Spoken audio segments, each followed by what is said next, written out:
You are listening to episode number 80 of the Secondary Science Simplified podcast. Last week, we covered 4 ways to use your summer well. If you missed episode 79, go back and give it a listen because it might be a little different than you anticipate. In that episode, I really encouraged y'all to just pick one way to serve future you next school year. I do not want you spending your entire summer and your precious time off working. I just want you to pick one thing and do that one thing really well. And one thing you may want to focus on this summer is curriculum design. One of my most frequent requests from y'all in my inbox all the time is to hear more about my curriculum design process. And so over the next month, I'm going to walk you through exactly that. Ready to get started? Let's dive in. This is Secondary Science Simplified, a podcast for secondary science teachers who want to engage their students and simplify their lives. I'm Rebecca Joyner from It's Not Rocket Science. As a high school science teacher turned curriculum writer, I am passionate about helping other science teachers love their jobs, serve their students, and do it all in only 40 hours a week. Are you ready to rock the time you spend in your classroom and actually have a life outside of it? You are in the right place, teacher friend. Let's get to today's episode.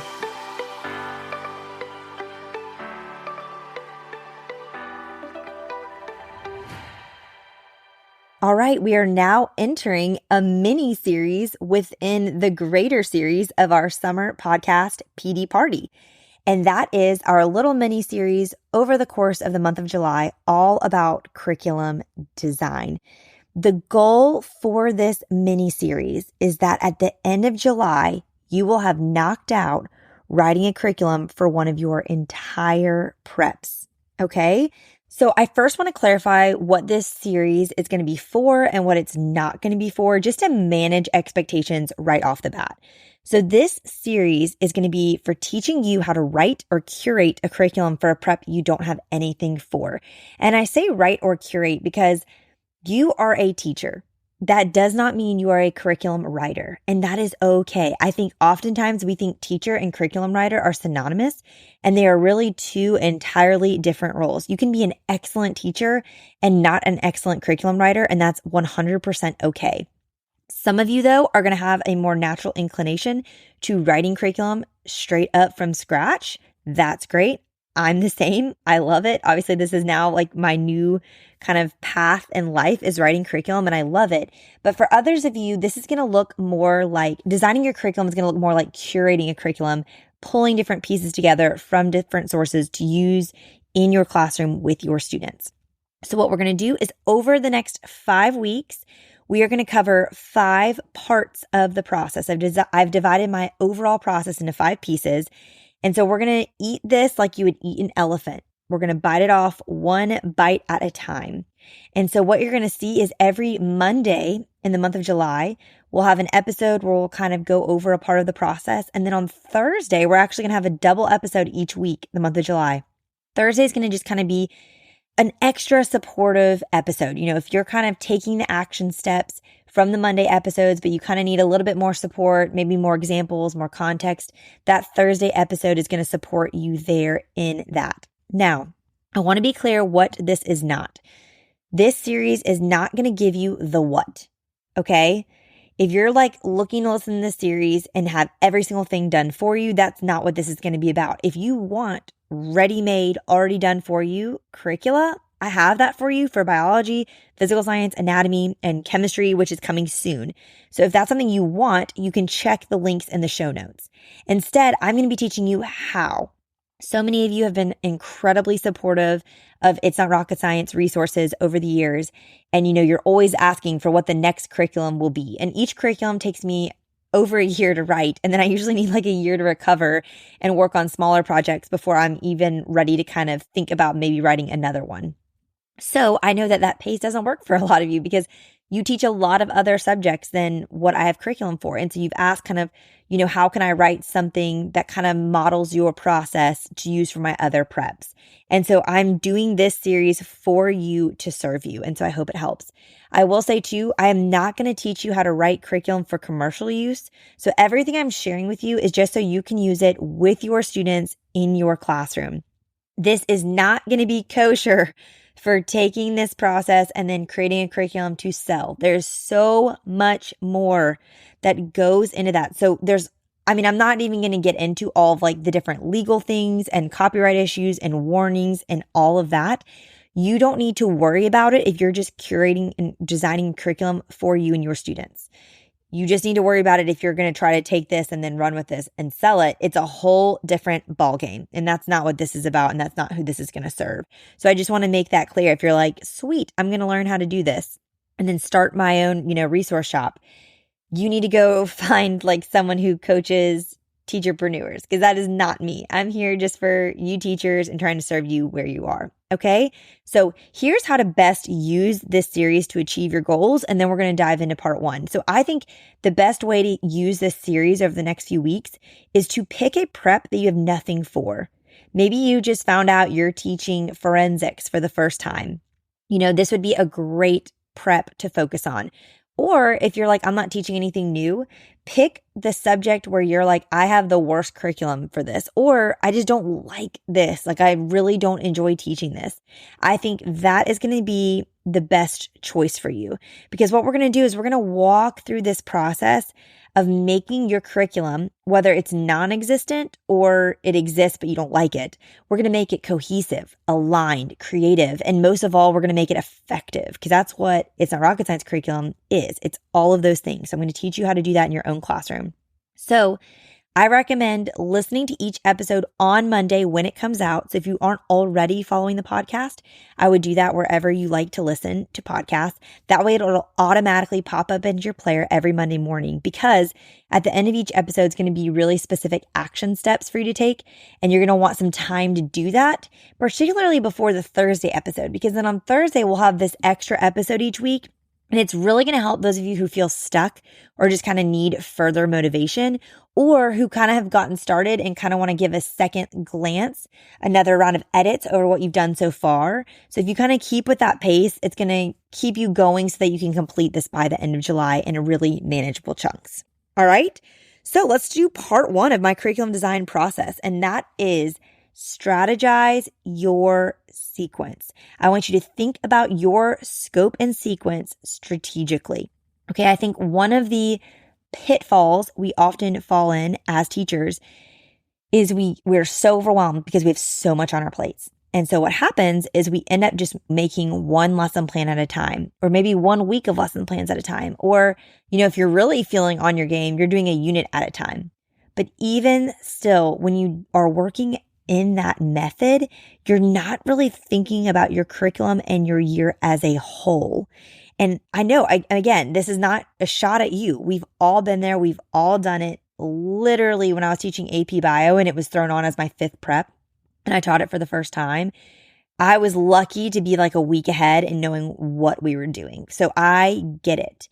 But so much of why I feel It's Not Rocket Science resources and curricula have been so impactful for so many teachers is because of the holistic approach I've taken in writing them, of starting at the beginning. Like, even before I started this chemistry curriculum I've currently worked on, I did research for almost 9 months and studied, and I really, really thought really deeply about the whole curriculum and what I wanted it to look like. Now, I'm not expecting you to spend 9 months on this, because again, you're making this for your students. So it doesn't need to be perfect or completely polished or professional.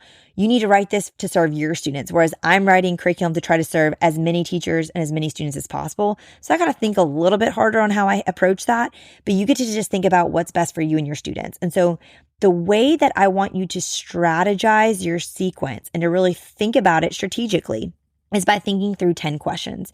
These are 10 questions that I kind of thought through when I was writing curriculum for myself personally. And then they've evolved as I've done this, as I've written curriculum for others. But this is what I want you to think through, okay? I want you to think through first, what are the overall themes that I want to thread throughout my entire course? Okay, overarching themes. This is really, really helpful to establish before you start curating or designing a curriculum, because then everything kind of falls under this umbrella and you're always tying things back to these themes. For example, in my It's Not Rocket Science anatomy curriculum, two of my main themes are form dictates function. Every time I'm teaching a structure, I'm teaching the anatomy of something, we're tying it back into the function, to the physiology of something. The way that something's designed impacts how it actually works. It makes sense. There's a lot of rationality to how the body is designed and how it works together, which leads me to my next theme, which is a big overarching theme of my anatomy curriculum is big picture. How do all of these parts of the body and all of these systems work together as one unit to maintain homeostasis? So every time we're learning a new body system, pretty much every end of unit assessment comes back to a question that's, okay, so now tie that into the other systems we've learned so far. What are 3 ways that they work together to maintain homeostasis or to establish this stability? It's always bringing it all back together and tying it in. It's why I really don't even like to test on the systems individually. I test on them in chunks. I have more like unit chunks. I have my protection unit, which is the integumentary system, the lymphatic system, and the immune system, because I want students to kind of learn all of those things together. And really with anatomy, you could chunk up the systems so many different ways because, again, they all work together. I meant that to be a short example, got off on a tangent because I'd said I have such a fun time with this part of the process, really thinking big picture, what will make the most sense. So I want you to ask yourself, what are the overall themes I want for my course and for my prep? Okay, the second thing I want you to ask yourself, and this will be especially easy if you've taught the class before. If not, I'm going to help you, don't worry. But is ask yourself, what are the hardest topics traditionally for students in this prep or in this subject? And I want you to think then, what are some easier topics that I could maybe pair together to make this a little bit less overwhelming and a little bit easier for students to learn? Okay, so for example, in my It's Not Rocket Science biology curriculum, students struggle with cellular energetics, with those biochemical reactions, with photosynthesis and cellular respiration. They always struggle with it. So instead of teaching those in isolation or teaching those in a biochemistry unit alongside macromolecules and just making like all of the hard topics all in one, which so many teachers I find do, I've paired them with an easier topic, food webs and trophic pyramids. So many students remember those from elementary and middle school science. We bring them back in though in our ecological studies in biology. And so instead of teaching it alongside ecology where there's so many other familiar topics for students, I bring it back in when we teach energetics and they learn all of that alongside each other. They learn the micro level and the macro level together. And so I want you to think about that. What are the hardest topics traditionally for students? Okay, now, if you're not sure of this, and really for any of these questions, if you're like, I don't know the answers because this is a brand new prep for me, I know nothing, I really recommend posting this question in a teacher Facebook group. Now, I've said before, you got to be careful with some of these groups because it can feel overwhelming.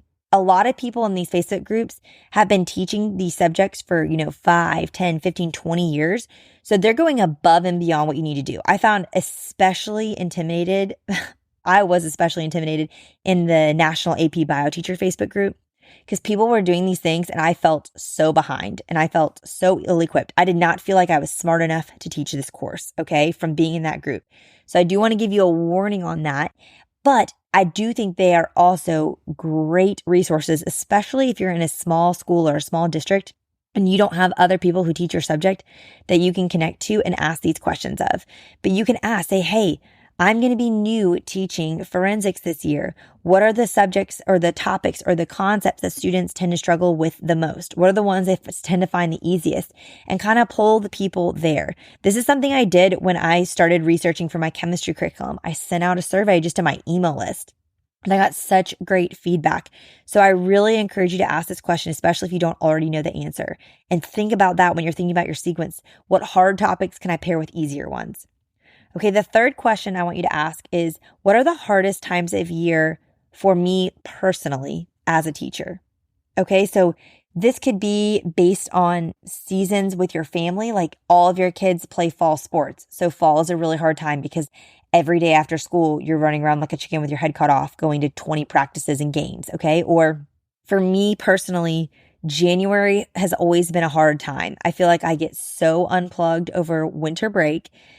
Coming back from the holidays and putting away the twinkly lights, kind of makes me a little bit emo. Also, in my husband's previous job, he used to have to travel for, usually 3 to 4 weeks of January. Almost the entire month he was traveling, doing some training for his job. So then I was alone. And so I felt a little lonelier then. It was just a harder month for me. So January was hard personally. But think about you, think about your family and your people. When is the hardest month for you or time of year for you? And maybe think about what are some ways that I could rearrange my sequence to teach some fun topics in that place. So for example, in biology, I teach heredity in January when we get back from winter break. I specifically time my sequence that way because heredity is one of my favorite subjects. And I find I get excited to come back and teach it. And so that makes the most sense strategically for me. Again, remember, you're doing this for you and your students. You don't need to think about what's best for every teacher everywhere. You get to make those decisions for yourself. So really think about this personally. Now, fourth question I want to ask you. In general, it often is good to think about, does this content make the most sense moving from a macro level to a micro or moving from a micro out towards a macro? And that's something you just kind of need to think about. It isn't always, again, this cut and dry. In general, in biology, I go micro to macro and kind of build outwards. But like I said, it's not that linear. Again, in my third unit, when I'm teaching photosynthesis and respiration, that's when I bring in trophic pyramids and food webs, which is a very macro thing. It doesn't have to be perfect, but do kind of think, does it make sense to go one way versus the other? Again, if you don't know the answer, pull some people who have taught this subject a lot longer than you and see what they say. Question number 5, are there any units that have to be taught in a certain sequence? Because that will obviously dictate your sequence a lot. I think sometimes though, we get married to a sequence because that's how it's always been, or that's how the chapters go in order in the textbook. But it doesn't actually have to be that way. This is where you do need to think about though with this question. Are there things that you do have to teach them in a certain order? Okay, so for example, in my physical science curriculum, I have to teach, in my mind, motion and force prior to teaching energy because we're not going to be able to do kinetic energy calculations and momentum calculations and even force calculations unless they have understood velocity and acceleration and those kinds of things, which we do in motion. So those are things that I make sure to teach first before and teach the law of gravitation before we get into a lot of this in energy. So think through that. Those are some questions to consider. Question number 6, are there any units or maybe just concepts within those units that might make more sense taught in a different order? So again, think about the order that you're accustomed to, or maybe the order that you've been told when you got your new prep, this is how it's always been done, or the order of the textbook given to you. Does it make the most sense that way? Or has this just kind of always been how it's always been? Really think about maybe we should kind of move things around. For example, as I'm writing this chemistry curriculum, I'm really trying to tie in macro to the micro as much as possible. Chemistry is such an abstract science. It's really hard for students to really visualize, even though everything they see, all the phenomena they witness on a macro level can be explained on a micro level with the chemistry. It's just a lot harder for them. It's not as big picture, hands-on. I can put my finger on this, like a class like biology or physics. And then the other thing that makes chemistry really tricky, not only is it abstract, it's also a quantitative science. It has a lot of math in it. That's really complicated for students. So I'm trying to bring in the big picture to the small picture as much as possible. That's why I'm teaching nuclear chemistry alongside atomic structure.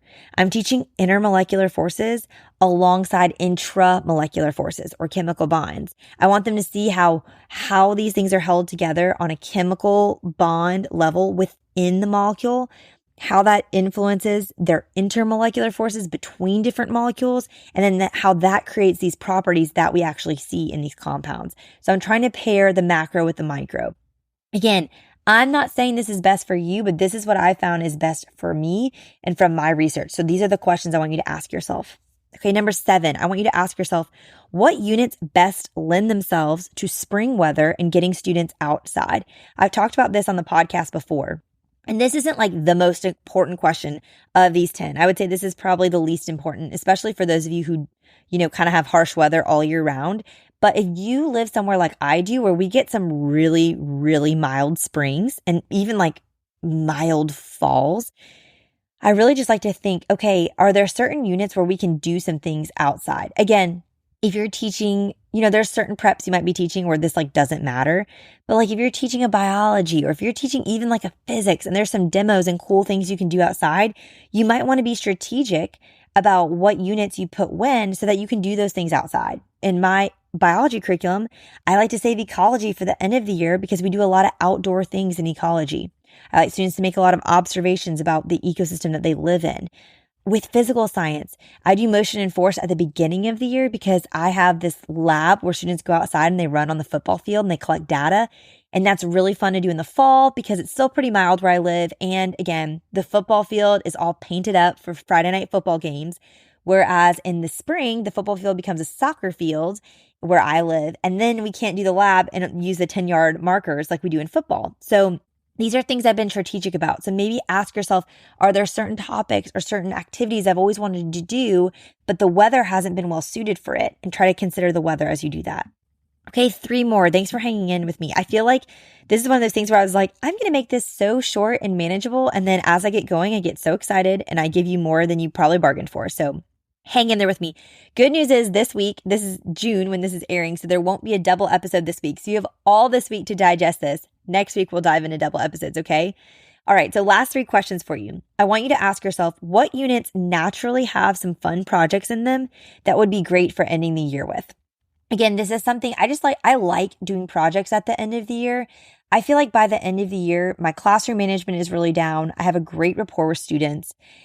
And I feel like I can trust students enough to really work autonomously towards the end of the year, more so than at the beginning of the year, especially when I've taught lower level grades. And so I like to save more of these open-ended independent projects for the end of the year. And so I like to be strategic about what units would be at the end of the year where they would do these things. So in biology, I have an ecosystem and a bottle investigation, and then I have this human impact project. And again, I like to do these at the end of the year. Students feel the most ready for them from just like a management perspective, a behavioral perspective too, an independence.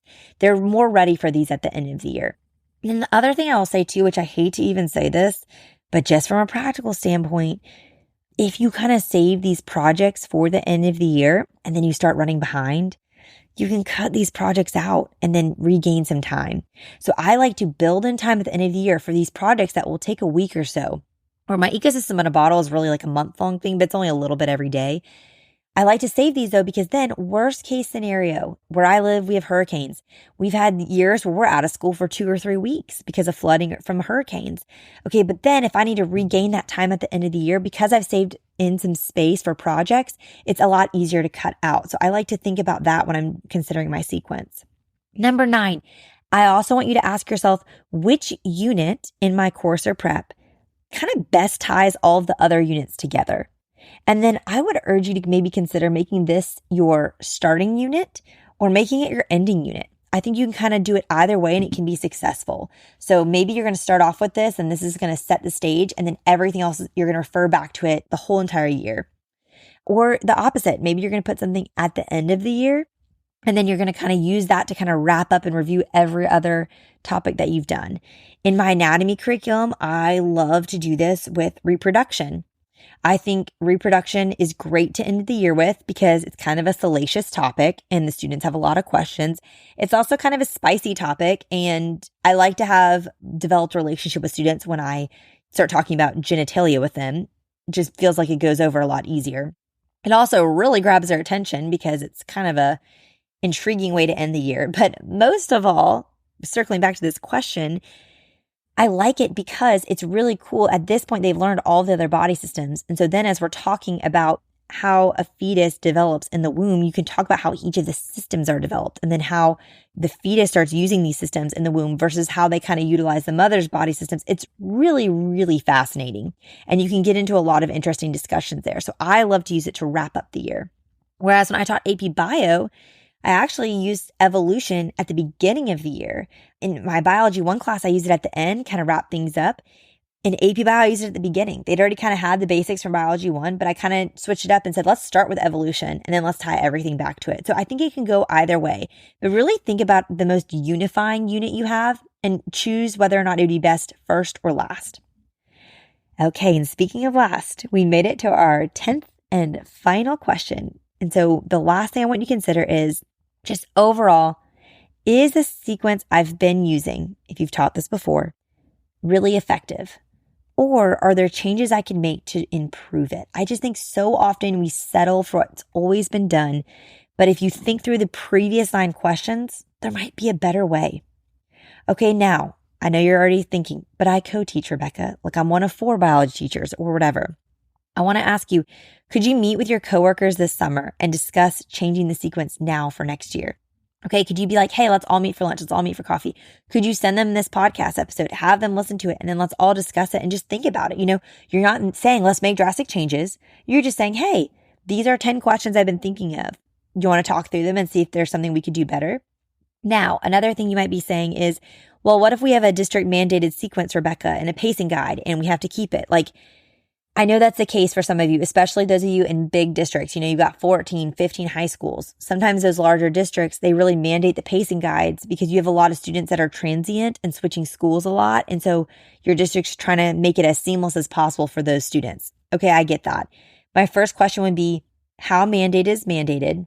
Like, is this a strong suggestion or an actual requirement? If this is something where you have like intra-district mid-year transfers, so they want every, school on this 50-minute class periods, so that way it's pretty similar. That makes sense. I get that. Whereas others, like districts, say things are mandated, but then they have some schools on block schedule and some aren't. So like it doesn't really make sense why it would necessarily be mandated. So just reach out to your admin, reach out to your instructional coach and find out if you're not sure, if you don't have a coworker to kind of ask. See how required this is and bring a rationale. Don't just go to them and be like, I want to make all these changes. Can I do it? Like, explain to them, hey, this is the topic students really struggle the most with. I want to pair it with this topic. Can I rearrange how I do this? Or I think the students will learn this so much better if I can put this unit at the end and everything kind of culminates here, and kind of just give them the rationale and just kind of go from there. Don't be afraid to ask questions and give a little bit of pushback. Because again, oftentimes things are just status quo and no one's really thought about it. Or whoever came up with the sequence or whoever's over your curriculum and instruction for the district, they may not even be a science teacher. They may not even thought of this. They have no clue. They've just kind of been plugging and chucking what they found and the resources they found. So no one's ever pushed back before. So I think you can do that with gentleness and grace and humility and just kind of see what happens. And again, if this is a new prep and you have no idea what you're doing, I really urge you to reach out and get opinions from other teachers. And if you don't have a pool of teachers to ask, post in some of those teacher Facebook groups. If you literally just search like national, fill in the blank of the subject, teacher group, you're going to find one for pretty much every subject. Okay. And look for opinions in there. I really find it interesting. I like to get opinions from veterans. So people who have been teaching something for 15, 20 years, because they have the largest sample size of students. Like they're going to really know overall over all of this time, pre-pandemic, mid-pandemic, post-pandemic, what students have struggled the most with. But I also find it helpful to get opinions from newer teachers too, because they tend to have more energy and a greater willingness to try something new. So look kind of for both perspectives as you are in there. All right, so let's wrap this up with an action step. As always, what do I want you to do between now and next week's episode? I want you to do some strategic sequencing. I'm not asking you to write an entire pacing guide for the course that you've picked, okay? I don't want you to do that. Here's what I do want you to do. I want you to get a whiteboard or get a piece of paper, write your course name at the top, then write down 1 to 3 overarching themes that you want kind of everything to fall under the umbrella of. Okay? This is a work in progress, so you can work with this. Then on sticky notes, I want you to list each of your typical unit titles. Okay? You got your cells unit, your genetics unit, your evolution unit, whatever. And then underneath them, just bulleted points on that same sticky. I want you to put some of the concepts that you cover in each, okay? So in my genetics unit, I would put DNA structure, replication, protein synthesis, meiosis. Done, okay? So make an arrow or make a sticky note for each unit. Then move them around your paper, or better yet, if you're on a whiteboard, move them around your whiteboard and kind of put them in the order that you teach them, okay? And look at them then and walk through these 10 questions I talked to you about. Really, if you've done the theme and you've thought about making a change, that's question 1 and 10. So really, you're only looking at questions 2 through 9 here. You can re-listen to this episode. You can also just go to the show notes, which are at itsnotrocketscienceclassroom.com/episode 80. And they're all going to be typed out there for you for a quick reference. Re-ask yourself each of these questions and start moving things around with your sticky notes. I like it on a whiteboard because then you can kind of draw arrows. So maybe you've never taught meiosis in your genetics unit. Maybe you've always taught it alongside mitosis. So maybe you want to draw an arrow and say, what would it be like if I moved it over here? And start considering making some of those changes. Or again, you're like, I am always slammed in November with holiday prep, family coming in town, my kids playing fall sports, and the culmination of that. You're like, November is nutso. And so maybe you want to start considering, what could I move around to make November a simpler month for me in terms of what I'm teaching in this prep? So walk through those 10 questions, move things around physically, draw arrows, make some notes about what you could consider to do differently. And then sit with it for a few days and maybe just look back at it once or twice before next week's episode when we jump into part 2 of this, okay? So again, your goal by next week is to not have a fully fleshed out scope and sequence, pacing guide, like I'm teaching 3 weeks of this, 2 weeks of this, whatever. That's not the goal. The goal by next week is for you to just have a general skeleton sequence of the units you want to teach and the topics that you're going to kind of cover in each, and the order those will be taught in. And then all of those are going to fall under an umbrella of 1 to 3 overarching themes that you've thought through. Now, after next week's episode, when we get into part 2, you might want to edit these a bit. So don't start making like binder covers and getting them printed at Staples or anything because you've already decided on all your units, okay? Hang with me. Next week, we'll dive into part 2 on Monday. And then Thursday, we'll have our first double episode where we'll kind of do even more support for the Monday topic. And we'll kind of continue outlining and walking through this process. So I think it's going to be great. Again, all these questions are going to be listed out in my show notes at itsnotrocketscienceclassroom.com/episode 80. And if you want to make sure you don't miss any of these episodes, especially since we're doing double ones in the upcoming month, be sure to follow the Secondary Science Simplified podcast wherever you listen. All right, teacher friends, that wraps up today's episode. If you're looking for an easy way to start simplifying your life as a secondary science teacher, head to itsnotrocketscienceclassroom.com/challenge to grab your classroom reset challenge. And guess what? It's totally free. Thanks so much for tuning in, and I'll see you here next week. Until then, I'll be rooting for you, teacher friend.